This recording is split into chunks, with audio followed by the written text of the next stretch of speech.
Bueno, la educación para los padres es todo un reto y sobre todo si abordamos el tema de la sexualidad, cómo se percibe para ellos, cómo la viven y cómo nosotros podemos orientarlos, pues hoy vamos a hablar de esto para que también usted tenga esa herramienta y puede guiarlos de manera clara. Ana María Mora está con nosotros, sexóloga y que nos va a ayudar en este tema. Anita, muy buenos días. Buenos Bienvenida. días, encantada de estar acá. Y es que el meollo de este asunto es cómo empiezan nuestros hijos, nuestros jóvenes, a percibir la sexualidad, porque a veces puede generarle mucha confusión a los papás.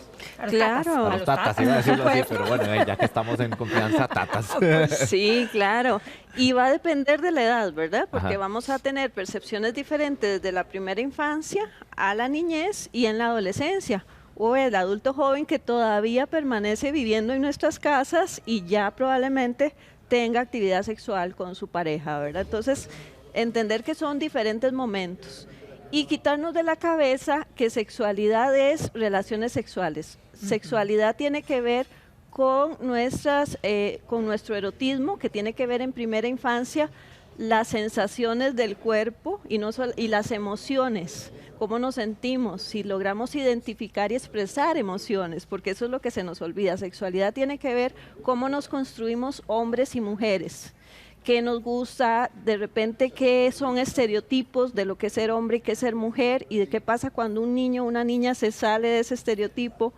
Cuando van creciendo, cómo son sus relaciones sociales, ¿verdad? Cómo son sus relaciones de amistad, si distingue entre una relación de amistad o una relación con quizá un compañerito que le atrae, porque el enamoramiento, siempre preguntamos eso, ¿a qué edad te enamoraste vos, Patricia? ¿A qué edad te enamoraste vos? Pero ¿a qué edad empieza uno bueno, yo me acuerdo perfectamente de mi edad, de cómo lo hacía y todo lo que hacía, que no lo voy a contar. Yo Sí, libre, pero digamos, ¿te acordás que en qué edad? Si pudieras decir 10 años. 10 años. Sí.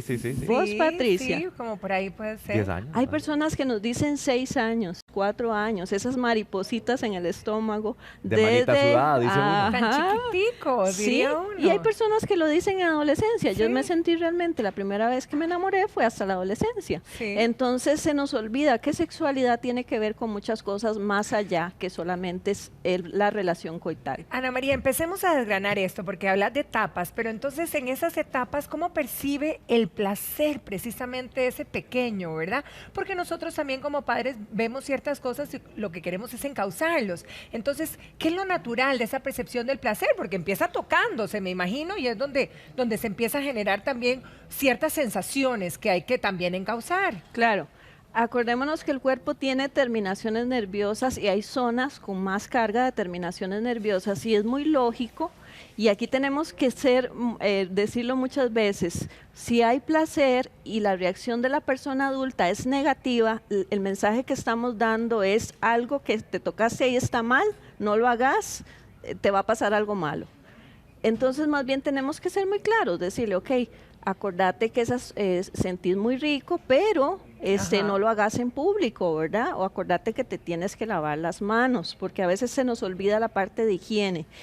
La parte social de cuidar al pequeñito y la parte de cómo estamos nuestras ansiedades y nuestras preocupaciones respecto al cuerpo. Ahora, sentir rico puede ser cuando nos bañan. Sí, cuando a un bebé le bañan o le cambia su pañal, es lógico que el niño tenga una erección, pero no porque está imaginando algo, Nada simplemente raro, hay una reacción.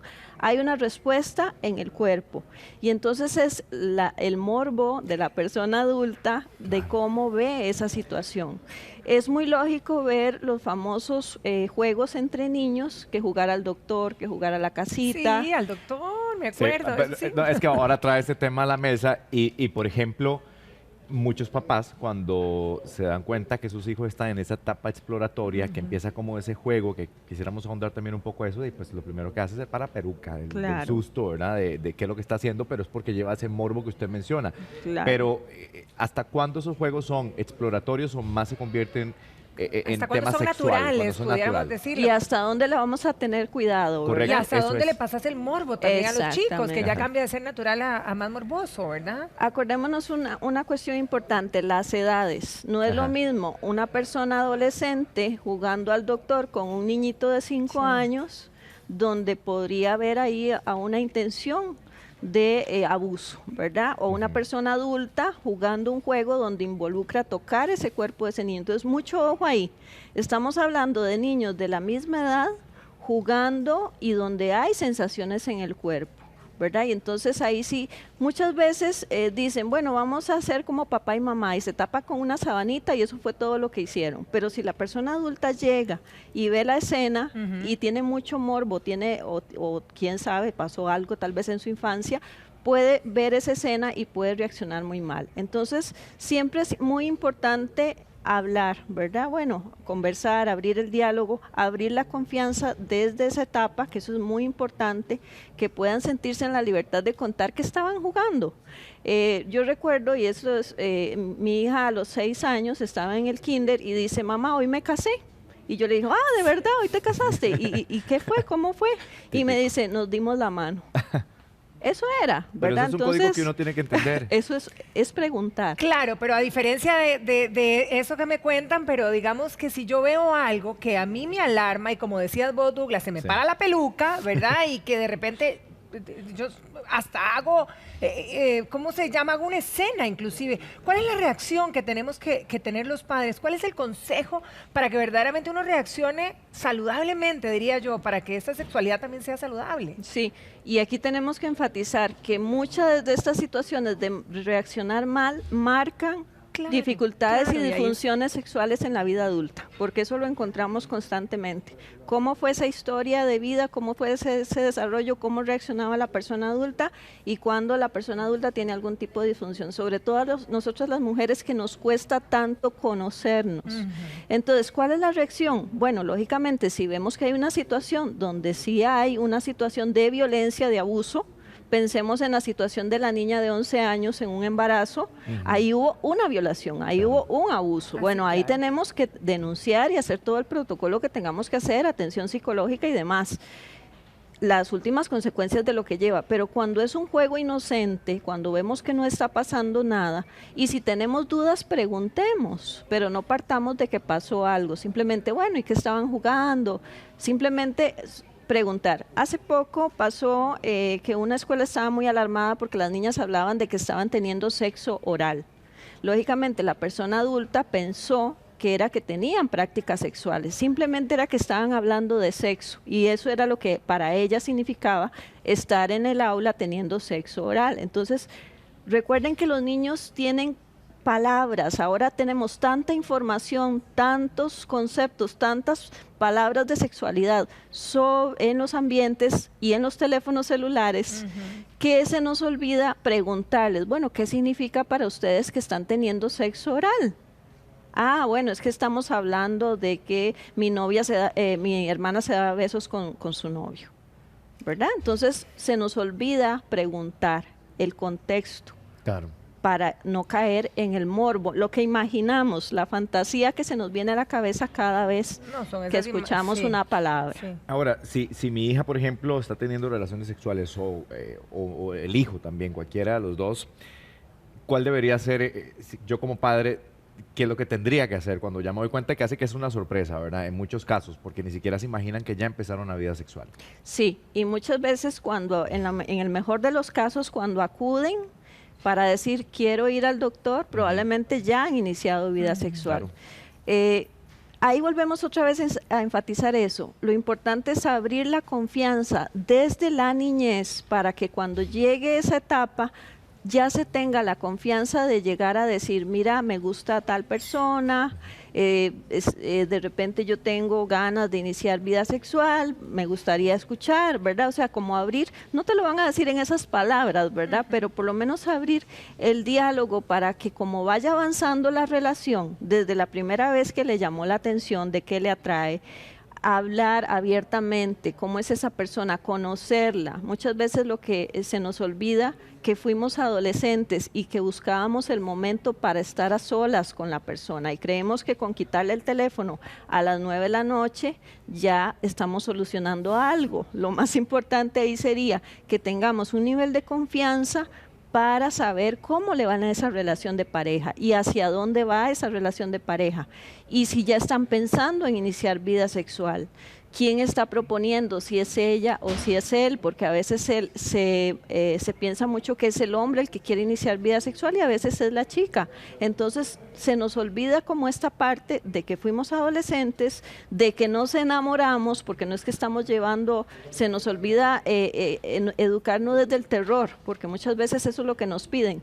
Eduquemos desde el terror de decirle lo malo que le va a pasar si tiene una relación embarazo, sexual, una enfermedad sexual, una infección de transmisión sexual, bueno, y qué pasa si usted abre la relación sexual y después esa persona ya se va, ¿verdad? Hablamos desde el terror, y eso no favorece. Hemos dicho muchas veces hay que hablar con información científica, hay que hablar desde los valores personales, ¿verdad? Cada familia tiene sus valores y contar desde la experiencia. Bueno, ¿cuándo me gustaría que inicies vida sexual? ¿En qué condiciones personales me gustaría? Uno como madre decirle, claro, uno podría plantear. Ahora, por ejemplo, si empieza esa relación, si nos damos cuenta, si ya sabemos que hay una relación, tienen los chicos son novios, ¿verdad? De repente estoy sospechando algo o ya per se lo sé. ¿Cómo abordo, Ana? Porque a veces muchas parejas o muchos matrimonios más bien como que se hacen de la vista gorda porque no sienten que no tienen la información o el carácter porque nunca han hecho o nunca han tenido ese canal. ¿Cómo lo abordo? Y sobre todo hay situaciones también en donde pueden haber cosas negativas que me estoy dando cuenta en el comportamiento de mis hijos. ¿Qué hago? Claro. Es importante el tema de la visita al médico, pero eso es una parte chiquitita, ¿verdad? Tenemos que si nos da mucha pena, buscar una persona especialista que pueda abrir ese tema, que pueda dar información, porque como bien decís, no es solamente el cuidarse de un embarazo no planeado o una infección de transmisión, sino es también cómo está esa relación, si es una relación de noviazgo donde hay violencia, porque se nos olvida que también tenemos noviazgos muy largos y a veces dentro del noviazgo ya empezamos a percibir una serie de comportamientos que tienen que ver con violencia en el noviazgo y presión social de iniciar vida sexual también, presión de la pareja de iniciar vida sexual, ¿verdad? Entonces todo esto tenemos que irlo viendo que son posibilidades de que el cerrar los ojos y decir, no, yo le eduqué de la mejor manera, va a tomar la mejor decisión. ¿Por qué? Porque se nos olvida otro punto, cada hijo es diferente.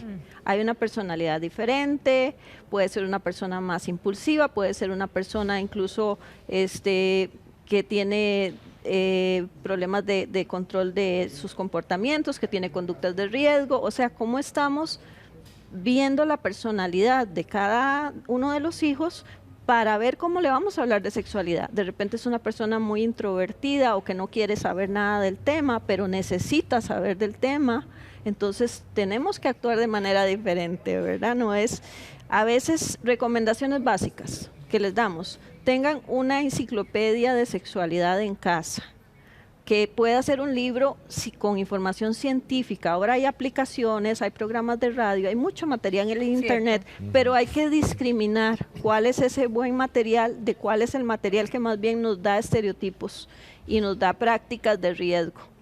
El tema de la pornografía, sabemos que la pornografía es de fácil acceso actualmente hasta por los teléfonos, pero está llena de estereotipos, está llena de prácticas de riesgo, está llena de cuerpos que no son los cuerpos reales, hay una serie de desinformación que en lugar de pelearnos con eso, aprovechémosla.